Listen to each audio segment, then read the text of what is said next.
Utah Senator Mike Lee joins me now. So you have an idea we're hearing. What is it? I've got an idea. Look, Jesse, it wasn't Congress that did this. It was four people, four guys. I call it the law firm of Schumer, McConnell, Johnson, and Jeffries. This whole debacle was avoidable. It was preventable, foreseeable. In fact, it was foreseen and warned of. But these guys are falling into the same rut that they've been in for a long time, which is the firm, as I call it, negotiates a spending bill in secret, releases it just hours or days before we're supposed to leave for the Christmas holidays, and inevitably it's full of garbage.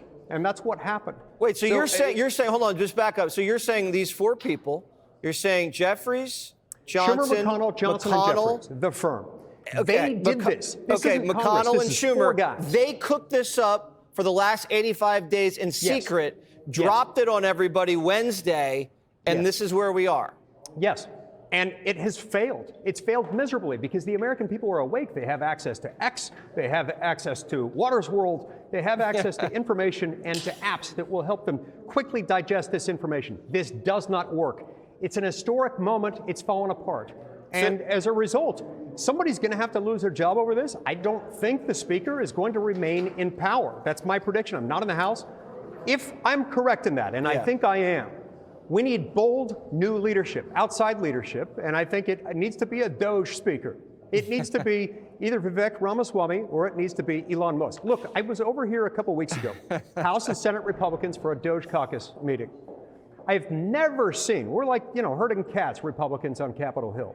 Never seen so much attention, so much respect for two people in our entire caucus, in the Senate and in the House. So you're officially nominating right here on Jesse Watters Primetime, either Vivek or Elon to be House Speaker. Doesn't have to be a politician, could be anyone, can be Speaker. Do they want that job? I don't know. Look, I'm a little bit skeptical. Elon is kind of busy. He's got like 54 companies that he's running and trying to get to the moon. I suspect Vivek is a little bit more open to it than Elon. I'll take either one of them. Vivek, Elon, if you're watching, please sign up. America needs you. All right. Well, I don't think Johnson likes you now. Next time you guys see each other walking through the halls of Congress, he's going to probably kick you in the leg. He is a good man. He's a friend. He's been a friend for a long time. Great person. He's lost control of this process. And I don't know how he can remain in power. We need Elon or Vivek as Speaker. He's a friend, and you just threw him overboard. Man, yes, politics is tough, Senator Lee. Well, it is, especially when you try to jam an entire country with the 1,500-page bill that nobody's read, and you try to trick them and bully them into doing it. Some of us take that personally, Jesse. Yeah, no, I don't like it either. I think it's terrible, and we got to stop doing it, and it's got to stop now. All right, Senator Mike Lee, we'll see how it shakes out. We'll let you know what Vivek or Elon say. Thank you. Fox News Alert, the deadline. The deadline to avert a government shutdown is midnight tonight, Eastern Time. But a spending deal still looks out of reach as Democrats and Republicans play the blame game. Aisha Hasni is live on Capitol Hill. Hey, Aisha. Hey, good morning to you, Lawrence. I am keeping my eyes on the Speaker's office just down a hallway from me because there might be some activity here in the next hour. I'll tell you about that in just a second. First, I want to get to what President-elect Donald Trump is thinking right now. Is not moving from his position after the bill imploded last night. He was actually up at 1 o'clock in the morning writing this on Truth Social. Take a look. He writes, Congress must get rid of or extend out to perhaps 2029 that ridiculous debt ceiling. Without this, we should never make a deal. Remember, the pressure is on whoever is president. Now, despite Trump and Elon Musk endorsing this 100-page skinny CR, 38 House Republicans still voted against it. They said they did not offset raising the debt ceiling. They weren't happy with that. Johnson needed Democratic votes, but leader Hakeem Jeffries came out last night, and he said he wasn't going to play ball. The Musk-Johnson proposal is not serious. It's laughable. Extreme MAGA Republicans are driving us to a government shutdown. So now President-elect Trump, J.D. Vance, Speaker Johnson, pretty much every Republican is trashing the Democrats. The Democrats just voted to shut down the government, even though we had a clean CR, because they didn't want to give the president negotiating leverage during his first term, or during the first year of his new term. And number two, because they would rather shut down the government and fight for global censorship. They've asked for a shutdown, and I think that's exactly what they're going to get. Okay, so the question is, what is next? Apparently, it is back to the drawing board for Speaker Johnson. What's the play tomorrow? What's the plan? Stay tuned. Well, we keep hearing that. You gonna run another bill tomorrow, though? We'll see. Okay, so apparently Punchbowl is reporting that the Speaker and J.D. Vance might be meeting with House Freedom Caucus members, and one more person in the room, it's very interesting, would be Trump's OMB director, the nominee for that, Russell Vought. He's been on the Hill working the senators through his confirmation process, so he is here in Washington, D.C., and apparently, again, according to Punchbowl News, those four parties will be meeting in the Speaker's office this hour. I will keep my eyes peeled. I'll get over there right now and bring you any news at the top of the 8 o'clock. Right. Thank you, Aisha. I was reading in Punchbowl as well. Back to Aisha for just a moment regarding the incoming OMB guy. Aisha, Punchbowl has a note and talks about how he will be arguing. Okay, they've got to extend the debt limit. You know, they've got to lift it.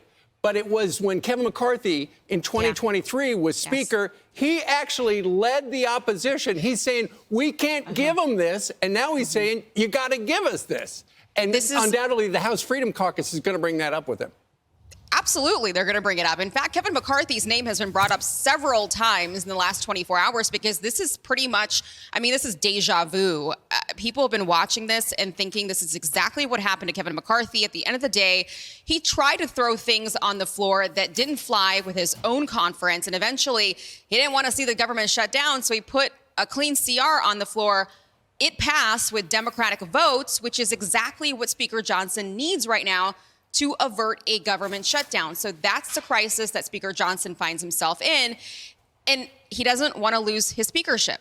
Remember, that's the next thing that's coming up in just less than a month. He has to run for speaker again. And he doesn't want to go through what Kevin McCarthy went through. Aisha, what are the chances that the government will shut down? Because I know there are a lot of conservatives that are now demanding 3 days. Once they get the new bill, they want 3 days to read it.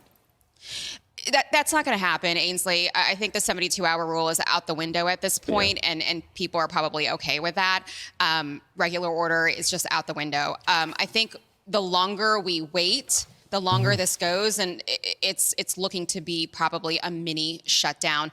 They can still get this done sometime this afternoon. We don't have a floor schedule yet. We don't know when the first votes are going to be. So if they can crank something out in the Speaker's office this morning and get something on the floor this afternoon, then it's really up to the Senate to whiz this through as quickly as possible tonight. They'll stay as long as it takes. Normally you get a sense of who thinks they benefit from a shutdown and who's going to get the blame. I get the sense that both sides are just unmoored by this whole thing. There's no appetite for a shutdown. Yeah. This is not good for any party. I mean, because the opposing party will blame you for it, and that's exactly what's happening right now.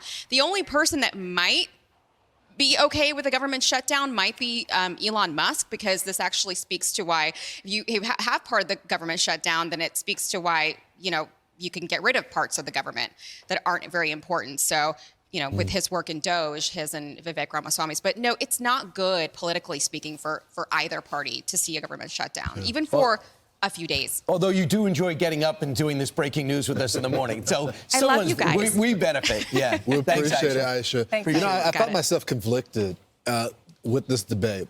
I have been one that has advocated for regular order. I feel like we should have the 12 appropriation bills, but you're negotiating with half of the government. I mean, you only have the House. Right. And so it gets to the point, you have no leverage. You don't have that much leverage to say that you want regular order when you don't have full control. I think it's much different when you have the presidents and you have the Senate and you promise that to the voters. So, I mean, you got to eventually say yes to something. I'm going to give you a sports analogy that I think is going to benefit the country. Okay, let's hear it. You might know football, but you're not in the huddle. Elon Musk is not in the huddle. Vivek Ramaswamy is not in the huddle. So as they're calling the play and they're dealing with all different kinds and in opposition, it might be easy to sit on the outside and go, this is so clear what play to call.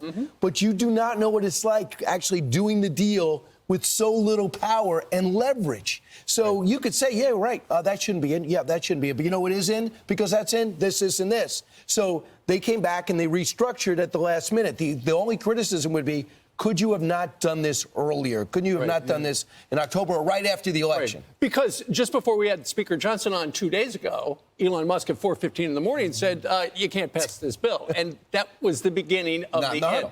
Right, he was not in the huddle. The question is, who was he huddling with? According to the Speaker, he was huddling with him. Obviously, Elon Musk and Donald Trump can kill a bill. They said kill that bill because they wanted the new one that had the lifting of the debt ceiling, because Donald Trump doesn't want that. So going forward, there are a couple of different options. They say today, the plan B from yesterday, they could actually vote on that again today. It probably would fail again. Also, Speaker Johnson could meet with Jeffries. Okay, what's it going to take to get some buy-in from the Democrats on this? They could drop the debt ceiling requirement that Donald Trump has put out there, and that's the reason they lost 38 Republicans yesterday, or just have a 1 or 2 week CR. Just kick the can until the end of the year, the 1st of January, after everybody goes and drinks a lot of eggnog. There are about 30, my sources are telling me, 30 individuals that will never support CU. There are 30 individuals that will never support getting rid of the debt ceiling. So it's going to be very difficult to pass if you put those in. The original, I love that picture that Elon posted where you've got the big stack. It was 1,500 pages. Now it's 116 pages. But Ralph Norman was on Fox and Friends First earlier, and he said not enough time to read it, A, and then threw in the debt limit at the last minute. He had a problem with that. He said we can have a limited, there's the picture. That's the first bill, and then now that's the revised one on the right. He said we can't have a limited shutdown, which means it wouldn't affect our military. It wouldn't affect TSA workers, because a lot of people are traveling today and into next week. They just don't get paid. And Chip Roy said it still spends too much money. He said it's $110 billion unpaid for, and he has a problem with that. Too much pork. Well, let's shut it down then. But I just hope that when they do have full power, that there's some sort of plan. I'm all for a fight. I'm all for giving the voters what you promised them. But if they have full control and we're still at this same point, I mean, we were talking about the Elon Musk thing, but there were the moderates and the conservatives that were opposed to that bill that was originally the first CR. So after Elon got involved, there were more people that came to the table. Now we have just the conservative wing of the party that is upset about the spending, while Democrats are in control of half of the government. So the last thing Elon Musk put out is this. First of all, I'm not the author of this proposal. Credit Trump, Vance, and Speaker Johnson. That was before it went down. And I would say this. Don't think that Donald Trump and Elon Musk are not on the same page. They're on the same page. So they're not working against each other. Right. That's what Elizabeth They're Warren in the huddle, wants to Brian. do it. Thank you. So you were accepted. Wait, Ainsley, will you accept my sports analogy? I got that one. I understand what that one means. You kept it simple for me. You didn't go into too much detail. Thank you. You're welcome. Thank you. So thank you for speaking to everybody out there. I'm Steve Ducey. I'm Brian Kilmeade. And I'm Ainsley Earhart. And click here to subscribe to the Fox News YouTube page to catch our hottest interviews and most compelling analysis.